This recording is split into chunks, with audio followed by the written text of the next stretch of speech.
Okay, so here we have three what's called isotopes of carbon. So we've got carbon 12, carbon 13 and carbon 14. They all have the same proton number. But this is the mass number at the top here, these three numbers, the 12, 13 and 14. And that tells you that even though they've got the same number of protons, they have a different number of neutrons. And that's what an isotope is. Something which has the same number of protons but a different number of neutrons, which is this number 12 minus this number. So in carbon 12 we have 6 neutrons, in carbon 13 we have 7 neutrons, and in carbon 14 we have 8 neutrons. Okay, so the relative atomic mass of an element is comparing the mass of the atoms of that element to carbon 12, the isotope we just looked at in the previous slide. So it is an average value for the isotopes of that element.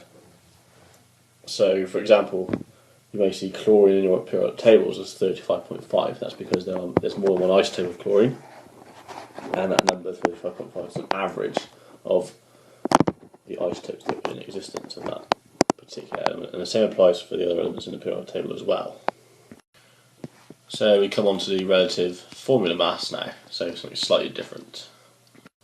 So for example, if we take carbon dioxide, carbon has a relative atomic mass of 12, and oxygen has a relative atomic mass of 16. But we've got two of them, so we've got 2 lots of oxygen.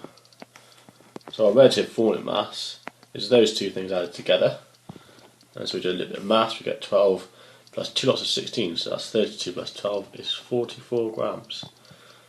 So the relative formula mass of CO2 is 44 grams. So if we had 1 mole of CO2, that big number of atoms that we saw in the lesson, you'd have 44 grams of it. But of course in this case it's molecules and not atoms, but the same principle applies.